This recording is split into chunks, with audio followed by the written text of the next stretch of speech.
It took me 34 years to realize. My mother wasn't protecting me. She was holding me captive. The weight of normalcy. I'm 38 years old. I have a stable job, a mortgage, friends who think I have my life together. From the outside, everything looks perfectly ordinary. My coffee sits on the kitchen counter every morning, steam rising in slow spirals. I answer emails. I water the plants. I function. But there's a hollowness beneath the surface that I can't quite name. A constant awareness of footsteps behind me, even when I'm alone. The echo of a voice that's been with me longer than any other. Guiding, warning, correcting. My mother's voice. She calls 3 times a day. Sometimes more. Her messages populate my phone like notifications from an app I can't disable. Did you eat? Are you warm enough? That sounds risky. Each one wrapped in concern, each one tightening the invisible threads that connect us. The architecture of care. My mother didn't build walls. She built a cage lined with velvet, soft, comfortable, impossible to escape without feeling like you're betraying everything that ever held you. Always available. Her phone is never off. She answers at 2 a.m. She answers during meetings. She answers when I'm trying to breathe. Always protecting every decision requires her approval. Every relationship needs her scrutiny. Every choice must pass through her filter before it's deemed safe. Always right. She knows better. She's lived longer. She's seen more. Your intuition is naive. Your judgment is flawed. Her wisdom is absolute. The thing about this kind of love is how indistinguishable it is from suffocation. You can't point to a single moment and say, "This is when I lost myself." It happens in increments. In the way you stop making decisions without consulting her. In the way you start filtering your thoughts before speaking them aloud. In the way you forget what your own voice sounds like. She tells me she'd do anything for me, and I believe her. The problem is that what she wants and what I need have never been the same thing. The slow erosion. Looking back, the signs were there. Small fractures in the foundation I refused to acknowledge. My first boyfriend. "He's too old for you," she said. He was 25. I was 22. She was right about many things, but this wasn't one of them. He made me feel seen.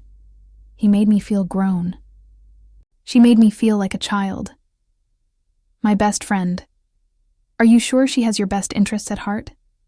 The question planted a seed of doubt that grew into suspicion. Years of friendship eroded by a single insinuation. My career choice. "Are you certain that's stable enough?" The question wasn't about support. It was about control. Every path I considered had to be vetted, approved, deemed acceptable. These weren't arguments. They were negotiations where I always lost. Each concession felt like maturity.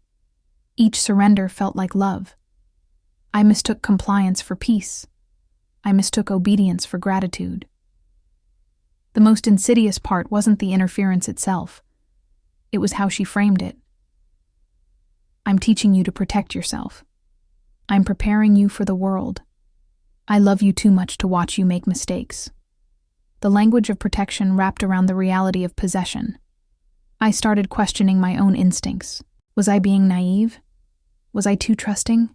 Was I, as she so often implied, fundamentally incapable of navigating life without her guidance? The message that changed everything. It was a Tuesday. Rain tapping against the windows. I was scrolling through old emails when I found it. A forwarded chain I wasn't supposed to see. Sent 2 years ago. To my then-boyfriend's mother. "I'm worried about what she's doing to my son. She's not stable. She has a history of..."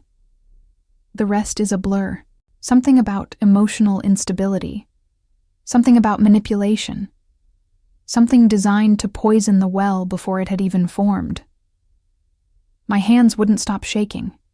Not from anger. From recognition.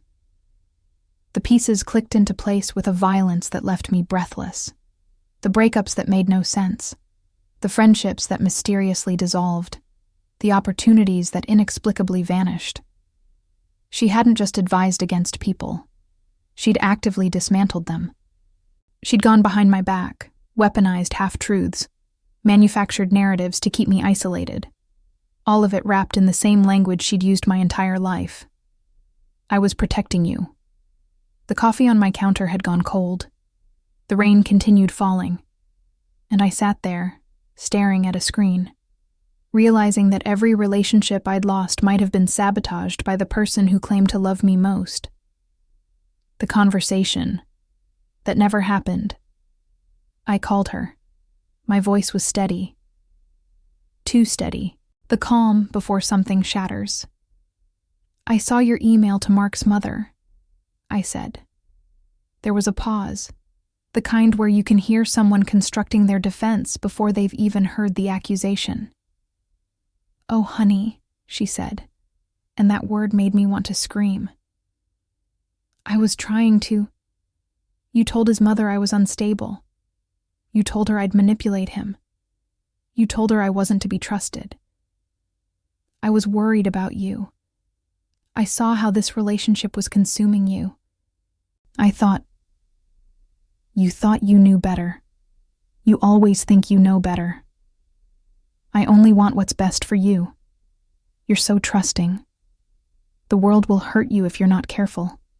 I'm the only one who sees the danger. You're the danger." The words hung in the air. I didn't mean to say them, but they were true. And once spoken, they couldn't be unsaid. She started crying. Of course she did. She always cried when cornered. "After everything I've done for you, after all the sacrifices, this is how you repay me." The guilt hit immediately. It's conditioned. It's reflexive. I hurt her feelings. I'm ungrateful. I'm cruel. The narrative writes itself before I can stop it. "I love you," she said, the words heavy with accusation. "Why can't you see that?" "Because love doesn't intercept your calls. Love doesn't poison relationships. Love doesn't manipulate from the shadows." But I didn't say that. I just hung up. That was 3 months ago. We haven't spoken since. The silence is both relief and terror. The unraveling. The days after that conversation were a kind of waking dream. I moved through my apartment like a ghost, touching objects I'd lived with for years, and wondering who I was when they were chosen. Did I pick this couch? Or did she suggest it until I agreed? Did I choose this career? Or did she shape my path until this was the only option left? Week 1. Disbelief questioning. If I'd overreacted. Maybe she was just worried. Maybe I misunderstood. Maybe I'm the unstable one. Week 2. Anger, rage at the years lost, at the relationship sabotaged, at the person I might have been if she'd let me breathe. Week 3. Grief. Mourning the mother I thought I had, the unconditional love I believed in, the safety I took for granted. Week 4. Clarity. Understanding that none of it was about me. It was about her need to be needed, her fear of irrelevance, her inability to let me become separate. The hardest part wasn't the anger or the grief. It was the dawning realization that I'd spent 3 decades mistaking control for care. That every "I love you" carried an unspoken, "and therefore I own you." That the person who was supposed to teach me independence had systematically destroyed my ability to be independent. I found myself rereading old journals, looking at photographs, trying to find the moment where I disappeared, and she began living through me. There was no single moment. Just 1,000 tiny surrenders that added up to a life not fully mine. The courage to separate people ask if I've cut her off completely. The truth is more complicated than yes or no. I haven't answered her calls in 97 days. I've deleted her messages unopened. I've blocked her number, and then unblocked it, and then blocked it again. But physical distance isn't emotional distance. She's still in my head, still in my decisions, still in the way I second-guess myself, still in the guilt that floods my chest every time I consider not calling her back. Setting boundaries. Telling her I need space. Watching her try to negotiate, manipulate, guilt me into smaller boundaries. Holding firm even when it feels cruel. Enduring the silence. The quiet is deafening. No morning check-ins, no evening updates, no constant reminder that I'm being watched, evaluated, managed. Learning my own voice. Discovering what I actually want versus what I think she'd approve of. It's exhausting. It's terrifying. It's necessary. Some days I want to call her just to hear her voice. Some days I want to scream until my throat bleeds. Some days I want to disappear completely. Some days I want to be the daughter she needs me to be. The work isn't linear. Some days feel like victory. Others feel like regression. But there's a difference now. I can name what's happening. I can identify the manipulation. I can recognize the guilt for what it is. A tool to maintain control, not evidence of wrongdoing. Therapy helps. Therapy doesn't fix it, but it gives me language for the unspeakable. It helps me understand that loving someone doesn't obligate you to destroy yourself for them. It helps me believe that setting boundaries isn't cruelty. It's survival. The long road. Home reconstruction is slower than destruction. It takes decades to unlearn patterns that were embedded in you before you could walk. It takes patience to rebuild trust in your own judgment when it's been undermined for a lifetime.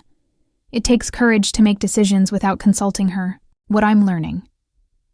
My choices are mine alone. Her approval isn't required for my decisions to be valid.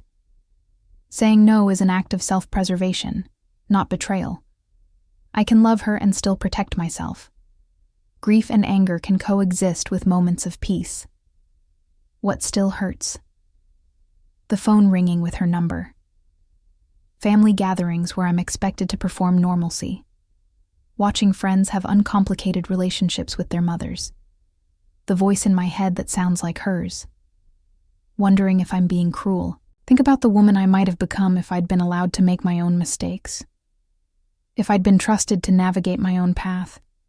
If love hadn't come with strings attached so tight they left scars. But that woman doesn't exist. And mourning her feels indulgent when I'm still here, still breathing, still capable of becoming someone new. Not who she wanted me to be. Not who I might have been without her interference, but who I choose to be now, with all this awareness and all this pain and all this hard-won understanding. The path forward isn't about becoming free of her. It's about becoming separate from her.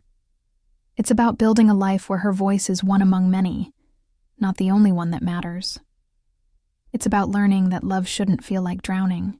If this resonates with you, if any part of this story made you catch your breath, if you recognize the dynamic, the guilt, the suffocating care, if you've ever wondered why your relationships keep failing while your mother insists she's protecting you, you're not alone. This isn't about blaming mothers or rejecting family or being ungrateful. It's about recognizing when love becomes possession, when protection becomes control, when care becomes manipulation. It's about understanding that setting boundaries isn't cruelty. It's the most human thing you can do. If you're sitting there right now, coffee going cold, phone buzzing with a message you're afraid to open, recognizing pieces of your own story in these words, I see you. And if this resonated, share it. Because sometimes we need to hear our own truth in someone else's voice before we can believe it's real. Sometimes we need to know that the pain we carry isn't weakness. It's evidence of survival. Wherever you are right now, whatever your relationship looks like, whatever decision you're facing, your choices are yours. Your life is yours. Your boundaries are valid, and you deserve a love that doesn't feel like a cage.